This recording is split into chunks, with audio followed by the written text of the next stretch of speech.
Hello, I'm Matthew Hernandez, and this is Book Chat with You.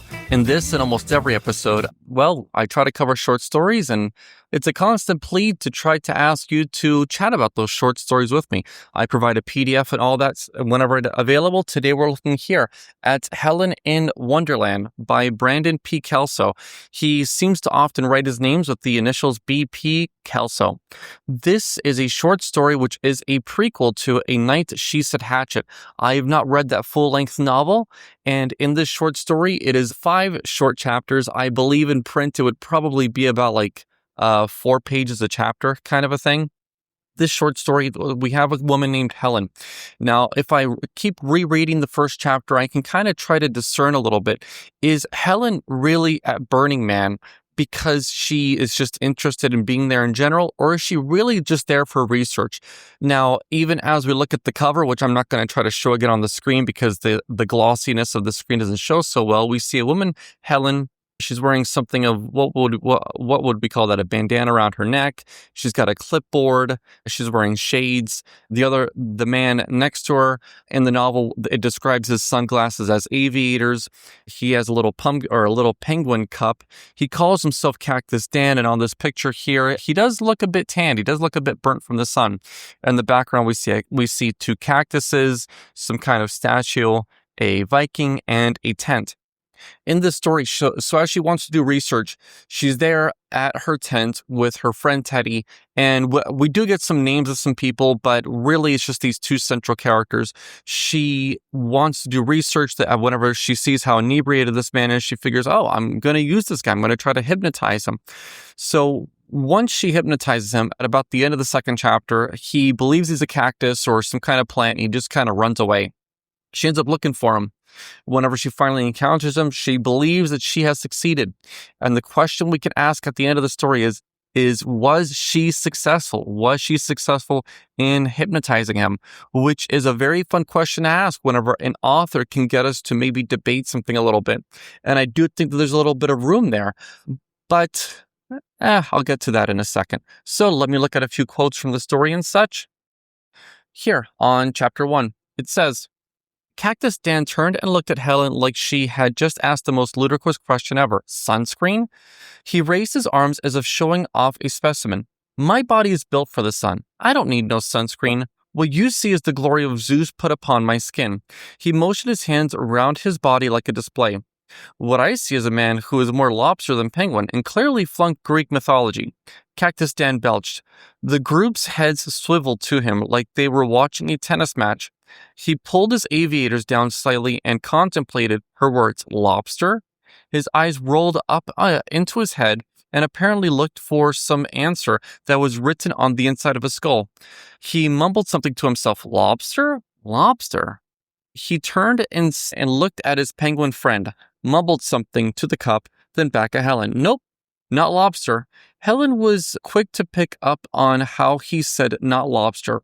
He wasn't referring to his skin color. She saw something deeper, further in his mind. Cactus Dan was clearly not all there, whether that was because of inebriation, dehydration, or pure disorientation.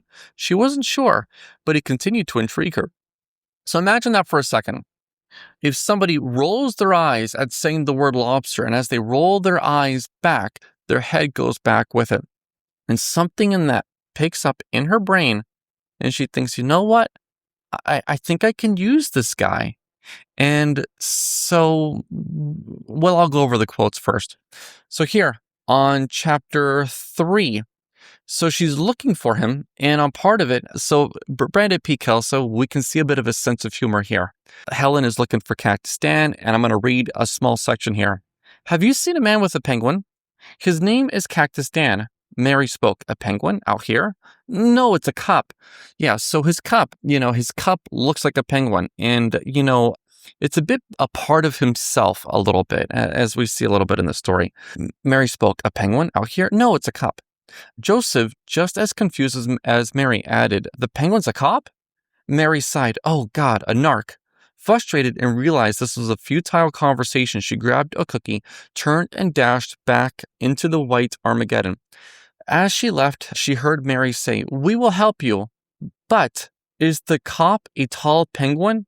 So It's a little amusing, right? On chapter 4, whenever Helen finds Cactus Dan, Spiky McPrickle, she pulled off her goggles to get a better look at what was standing in her tent, or better yet, who. As she started and her eyes adjusted, she realized it was Cactus Dan standing perfectly upright with both arms out and bent at the elbows, one bent down, the other up, opposites.